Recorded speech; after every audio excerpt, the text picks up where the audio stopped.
Hello बेटा जी, कैसे हैं आप लोग। आज हम करने वाले हैं इंट्रोडक्शन टू ट्रिग्नोमेट्री।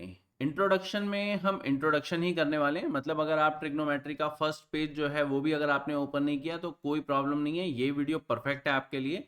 आपको पूरा का पूरा इंट्रोडक्शन इसमें मिलेगा कि ट्रिग्नोमेट्री जो है वो है क्या, कैसे यूज़ की जाती है, शुरुआत मतलब बिल्कुल बेसिक्स जो हैं वो क्या होते हैं। तो बिना टाइम वेस्ट किए शुरू करते हैं। My name is Manoj Rana. यहाँ पर बेटा जी ट्रिग्नोमेट्री, सबसे पहले ये किसके बारे में, ट्रिग्नोमेट्री एक राइट ट्राइंगल के बारे में होती है।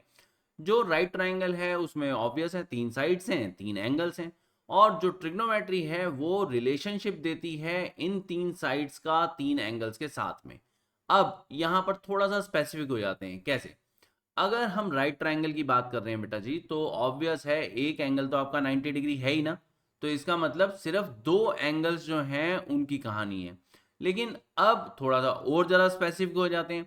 दो जो एंगल मैं बोल रहा हूं उनमें से एक एंगल अगर मान लो मैं थीटा लेता हूं, तो दूसरा एंगल क्या होगा? एंगल्स हम प्रॉपर्टी लगाएंगे तो दूसरा एंगल जो है वो तो 90 माइनस थीटा होगा। इसका मतलब ये दो एंगल्स के बारे में भी नहीं है, जस्ट एक एंगल। मतलब आपको जस्ट अगर एक एंगल पता है तो बाकी के दो एंगल्स तो आप अपने आप ही पता कर सकते हो। अगर आपको एक एंगल किसी ने बोला 30 डिग्री का है तो दूसरा 60 डिग्री का होगा, क्योंकि एक तो 90 डिग्री का है ही, क्योंकि वो राइट ट्राइंगल है। ट्रिग्नोमेट्री सिर्फ राइट ट्राइंगल के अंदर ही काम करती है। यहाँ पर जो भी हमारे पास राइट ट्राइंगल होते हैं ना, वो जरूरी नहीं होता कि हाँ सीधे सीधे हमारे को राइट ट्राइंगल मिले। कई बार हमारे को जो है वो एक्यूट या ऑब्ट्यूज ट्राइंगल जो है वो मिलेंगे। उनमें राइट ट्राइंगल कंस्ट्रक्ट करने पड़ते हैं। जैसे कि मैंने आपको यहाँ पर दिखाया हुआ है कि अगर वहां पर वो राइट ट्राइंगल नहीं है तो कोई दिक्कत नहीं है, हम परपेंडिकुलर बना सकते हैं। ऐसा ही ऑब्ट्यूज ट्राइंगल में भी होता है। अगर मान लो एक ट्राइंगल हमारे पास ऐसा है जिसके अंदर हमारा वर्टेक्स जो है वो बेस से बाहर चला गया। आप यहाँ पर देखोगे, अगर मान लो तो ए जो है वो तुम्हारे को बीसी से बाहर दिख रहा है, तब भी कोई दिक्कत नहीं है। तब भी हम वहां पर जो है वो 90 डिग्री बनाकर हम वहां ट्रिग्नोमेट्री जो है वो यूज कर सकते हैं।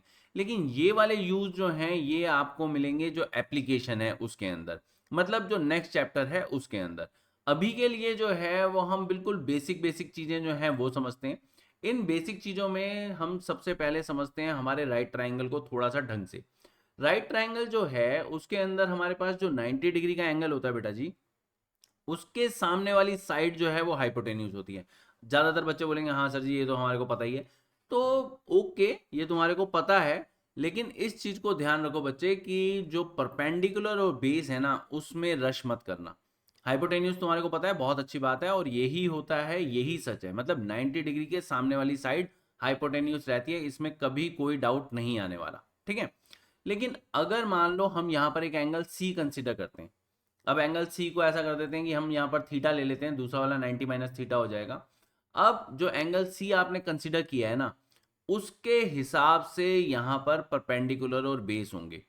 जो आपने एंगल लिया है, अब जैसे एंगल सी लिया है तो एंगल सी के सामने वाली जो साइड है, सामने वाली साइड का मतलब ए बी, ये आपका यहाँ पर परपेंडिकुलर हो जाएगा, ऑपोजिट साइड। और इसके साथ वाली साइड जो है एडजेसेंट साइड, ये हो जाएगी बेस। हमेशा ध्यान रखना बच्चे, जो एंगल तुम कंसीडर करोगे ना, उस एंगल के सामने वाली साइड परपेंडिकुलर और उसके साथ वाली साइड जो है वो बेस बन जाएगी। डन। हमारे पास यहां पर तीन साइड्स हैं, A B B C A C.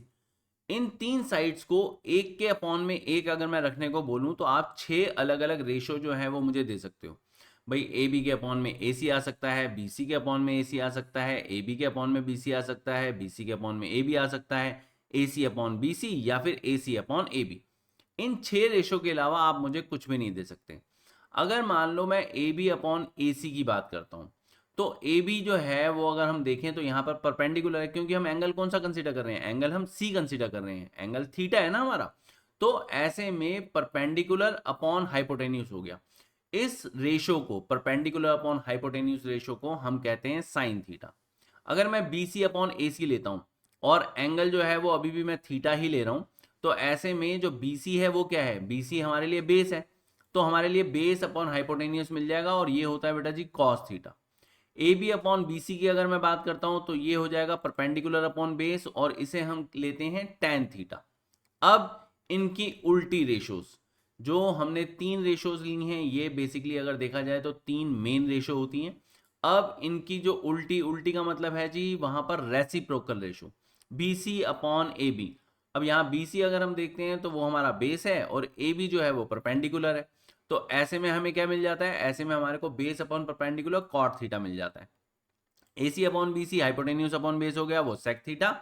A C upon A B की अगर हम बात करते हैं तो वो हाइपोटेन्यूज अपॉन परपेंडिकुलर हो जाता है और वो हो जाता है हमारे पास कॉसेक थीटा।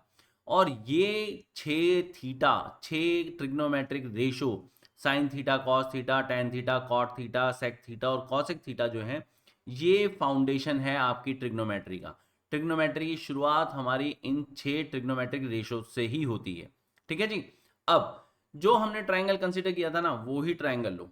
जैसे हमने एक राइट ट्रायंगल लिया था ना, बिल्कुल वैसे ही अभी जो हमने 6 रेशोज ली थी उनके पूरे पूरे नाम जो है वो आपने याद करने। जो आपका एस आई एन साइन है ना, उसका पूरा अगर मान लो हम नाम देखें तो वो एस आई एन ही है, बोलना तो वही है, साइन ही है। कॉस का पूरा नाम कोसाइन हो जाता है, टेन टेंजेंट है, कॉट कोटेंजेंट है, सेक सेकेंड है, कॉसेक कोसेकेंड है। अगर आप देखोगे ना यहाँ पर नामों के अंदर जो है वो थोड़ी सी ना कहीं कहीं आपको सिमिलैरिटी दिखेगी। क्या सिमिलैरिटी दिख रही है, देखो। सबसे पहला क्या है, साइन। दूसरा वाला क्या है, कोसाइन। फिर क्या है, टेंजेंट। फिर उसके साथ क्या है, को टेंजेंट। फिर क्या है, सेकेंड। फिर उसके साथ क्या है, को सेकेंड।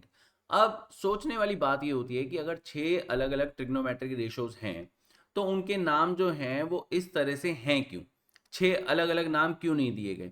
तो उसका एक लॉजिक है बच्चे। उसका लॉजिक क्या होता है, अभी तुमने क्या कंसीडर किया था, अभी तुमने वहां पर एंगल जो है वो लिया था सी, एंगल थीटा लिया था ना।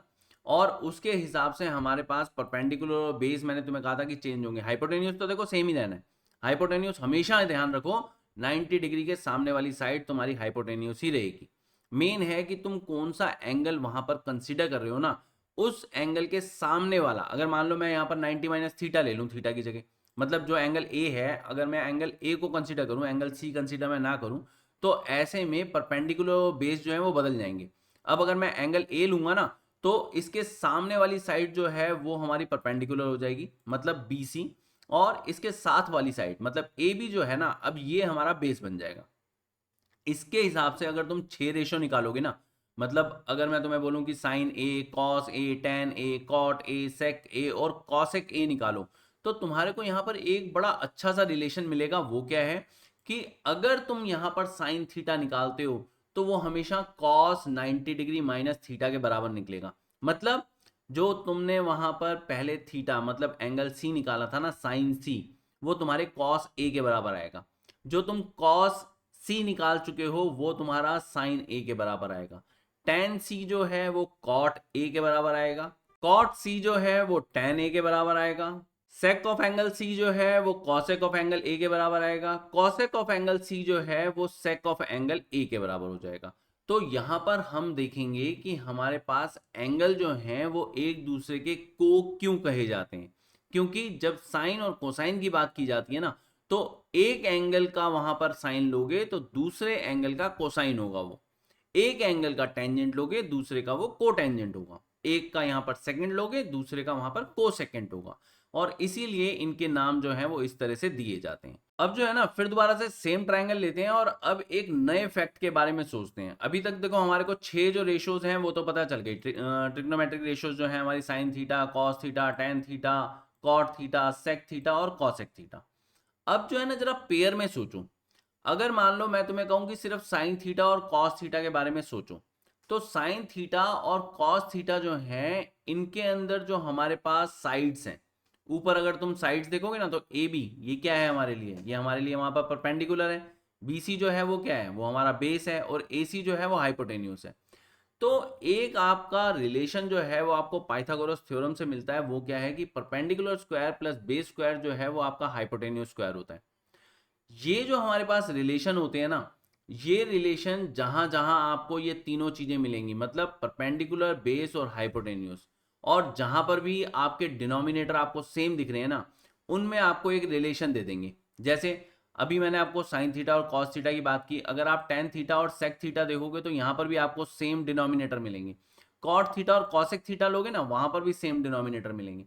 अब ये जो सेम डिनोमिनेटर्स हैं, इनको दिमाग में रखते हुए अगर मान लो मैं यहां पर स्क्वायर रेशो लेता हूं, मतलब साइन स्क्वायर थीटा में कॉस स्क्वायर थीटा में ऐड करता हूं, तो ए बी अपॉन ए सी का square plus B C upon ए सी का स्क्वायर मिल जाएगा। सेम बेस होने के कारण नीचे डिनोमिनेटर तो ए सी स्क्वायर आ जाएगा, ऊपर A B square plus B C square हो गया। ए बी स्क्वायर और बी सी स्क्वायर परपेंडिकुलर और बेस के स्क्वायर है, इनको ऐड करूंगा तो हाइपोटेन्यूज का स्क्वायर मिलेगा। तो मुझे यहाँ पर जो ए सी स्क्वायर है उसके अपॉन में ए सी स्क्वायर मिल जाता है, मतलब 1। अगर मान लो मैं ऐसे ही वहां पर एक नई रेशो लेने की कोशिश करूं, मतलब मैं यहां पर जो सेक और टेन मैंने आपको दिखाया था, सेक स्क्वायर में से टेन स्क्वायर को माइनस करूं। सेक स्क्वायर में से अब मैंने टेन स्क्वायर को माइनस क्यों किया? क्योंकि बेटा जी जो हाइपोटेन्यूज का स्क्वायर है ना, उसमें हम ऐड नहीं करते कुछ भी, हाइपोटेन्यूज के स्क्वायर में हमेशा माइनस करते हैं। तो ए सी के स्क्वायर में से ए बी का स्क्वायर अगर मैं माइनस करूंगा ना, तो मुझे बीसी का स्क्वायर मिलेगा। भाई हाइपोटेन्यूज का स्क्वायर लूंगा, उसमें से अगर मान लो मैंने परपेंडिकुलर या बेस किसी का भी स्क्वायर माइनस किया ना, तो दूसरी वाली साइड का स्क्वायर मिल जाएगा। तो यही चीज यहां पर हुई, ए सी स्क्वायर में से ए बी स्क्वायर को माइनस किया तो मुझे बी सी स्क्वायर मिल गया, और नीचे बी सी स्क्वायर था तो इसलिए मुझे 1 मिल गया। अगर मान लो ये हम एक पूरी की पूरी इक्वेशन की तरह देखें तो sec square minus tan square जो है वो हमारे को अल्टीमेटली 1 देता है। अब जो हमारे पास बची हुई दो रेशो हैं कॉट और कॉसेक वाली, वो भी लेके देख लेते हैं। Cosec square minus cot square लेता हूं तो रेशोज रफली रफली वैसी सी ही दिखेंगी तुम्हारे को। बस पहले तुमने ए सी स्क्वायर में से ए बी स्क्वायर माइनस किया था, अब जो है ए सी स्क्वायर में से बी सी स्क्वायर माइनस हो जाएगा। अब ए सी स्क्वायर में से बी सी स्क्वायर माइनस होगा तो ऑब्वियस है वो ए बी स्क्वायर देगा, तो A B square upon A B square फिर से तुम्हारे को 1 देगा। तो यहां पर cosec square minus cot square की एक रेशियो जो है फिर तुम्हारे को एक आइडेंटिटी की तरह मिल गई। अगर ये तीन हम पूरी की पूरी आइडेंटिटीज की बात करें तो sine square plus cos square हमारे को यहाँ पर 1 देता है बेटा जी। जो हमारे पास sec square minus tan square है वो भी हमारे को 1 देता है। Cosec square minus cot square जो है ये भी हमारे को यहाँ पर 1 देता है।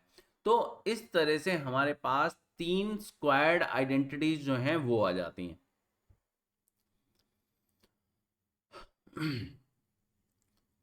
और बस यही है टोटल हमारे पास इंट्रोडक्शन। मतलब अगर ये चीजें आपको क्लियर हो गई तो आप रेडी हो गए आपकी एक्सरसाइजेस के लिए। जो भी आपको वहां पर दिया हुआ है बेटा जी 10th के अंदर, वो सारा का सारा इसी के अराउंड जो है वो घूमने वाला है।